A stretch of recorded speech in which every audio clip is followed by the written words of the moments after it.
開講話咧，糖尿病患者總有幾個你坐緊啊嘛。咁咧原來現時香港有成70幾萬嘅糖尿病患者喎，咁即係話咧每10個當中咧就有一個糖尿病患者。咁我好擔心我自己都係咪一份子喎？哦，唔使擔心，唔使擔心。嗱，今集咧我哋會講一講咧邊啲人士咧先至係糖尿病嘅高危人士，咁同埋咧我哋會講講糖尿病有咩症狀咧咁樣。咁如果擔心咧自己係咪有糖尿病患嘅問題咧，咁就唔好錯過啦。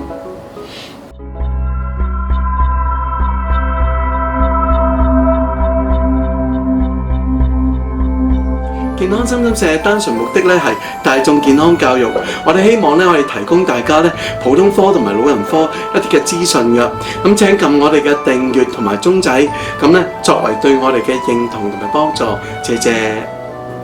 Dr. Boo 喺未講呢個糖尿病症狀之前咧，我想了解一下咧咩人咧係會係糖尿病嘅高危一族咧？好啊好啊，嗱，二型糖尿病嘅高危嘅因素咧有以下。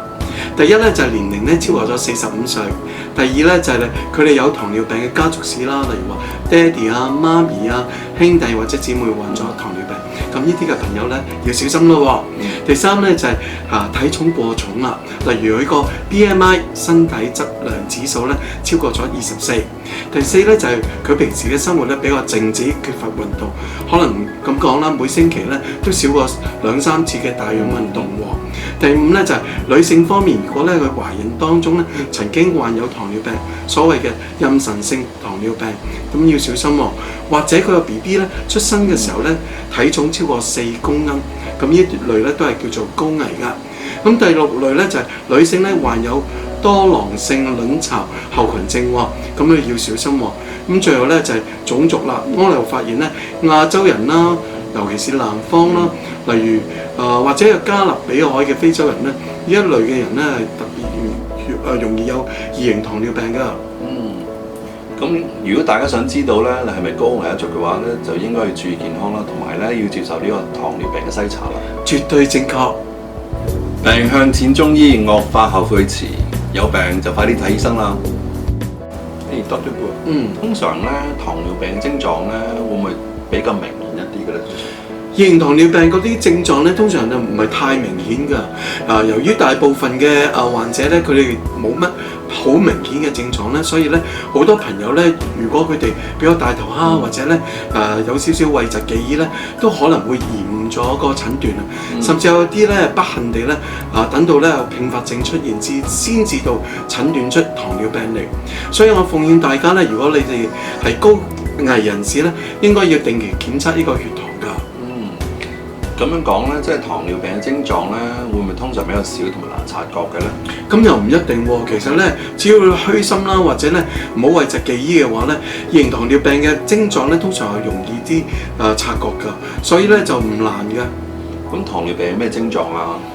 糖尿病嘅症狀有好多嘅喎。嗱，我哋先舉個例先，例如話咧佢哋會經常口渴啦，經常去洗手間次數好頻密啦，同埋每次去小便咧都多尿啊，即係每一次去洗手間嘅時候咧，啲尿液咧個份量都多㗎。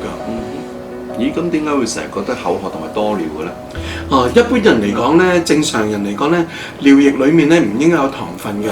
咁糖尿病嘅情況咧就係咧，佢哋嘅血糖水平太高啦，尿液出現咧糖分啦，咁個腎咧就冇辦法喺尿液裡面嗰啲糖咧抽翻嚟。吸翻嚟，吸唔到啦，咁導致到咧尿液中咧大量呢啲嘅糖分咁失去咗啦。咁由於咧原來咧糖咧佢喺物理學嚟講咧，我哋叫做 osmotically active substance 呢個滲透活性物質啊，即係話咧嗰啲糖咧會好活躍咁樣捉住啲水分子咧走啊，所以如果你失去糖分咧，亦都會同時間失去水分啊，所以嗰啲人咧就會大量失去水分咧，口渴咯，咁嗰個人就會飲水咯，而尿裡面咧有好多糖啦，咁亦都 hold 住好多水分子喺度，所以咧就尿液嘅份量亦都多，所以有多渴多尿啦。咁糖尿病除咗多渴啦、多尿之外咧，咁仲有咩其他症狀嘅咧？仲有咧就係咧，佢哋好容易受感染㗎。例如話咧，製造咗啲嘅傷口咧，經常發炎啦，好難愈合喎。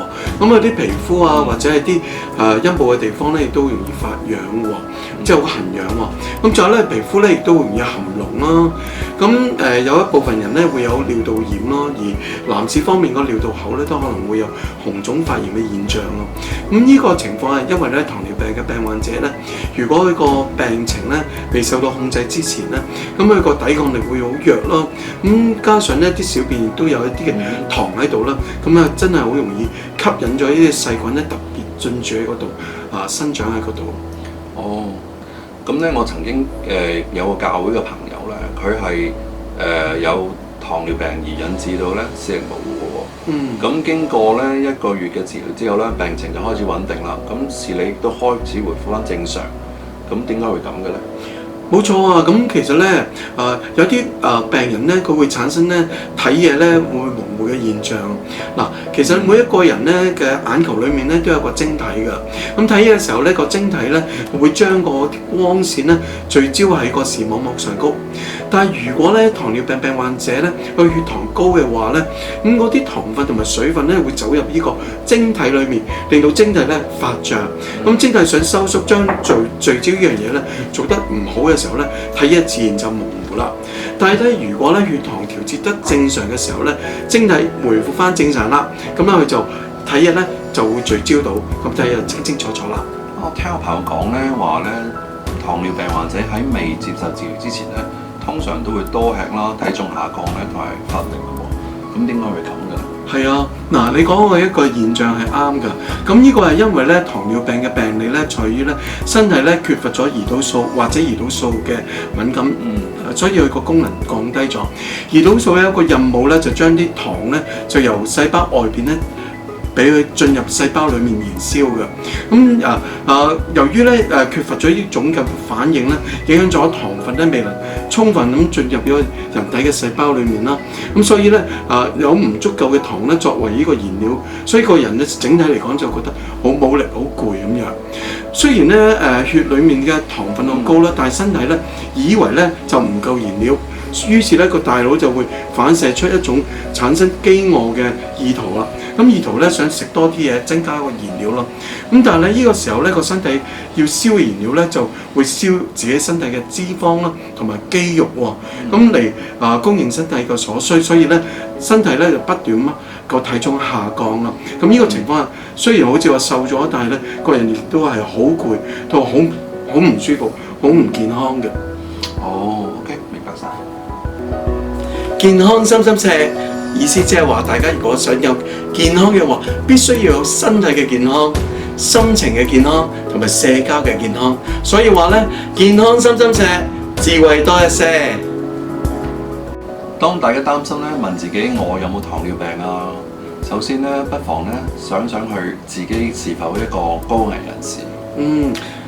例如咧，超過45歲啦，有糖尿病嘅家族史啦，體重過重，靜態嘅生活太多，缺乏運動，女性曾有呢個妊娠糖尿病啦，或者係嬰兒咧體重超過4公斤。女性嚟講咧，患上咗呢個多囊性卵巢後群症。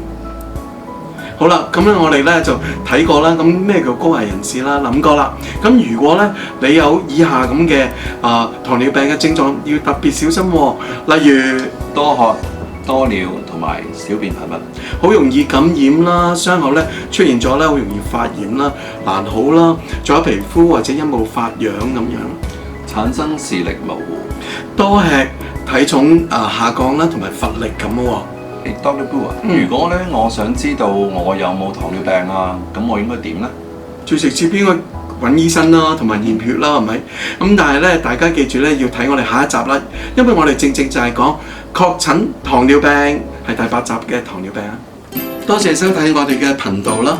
咁健康心心社咧嘅目的咧，單純係為咗大眾嘅健康教育嘅。咁我哋希望咧可以提供貼地嘅普通科同埋老人科嘅健康資訊俾大家嘅。咁不過咧，我哋係唔會作出任何醫學評估啊、建議啊、治療俾個別嘅觀眾讀者個噃。關於大家個別嘅身體嘅情況咧，我都係建議大家咧去揾翻你熟悉自己嘅家庭醫生。多謝。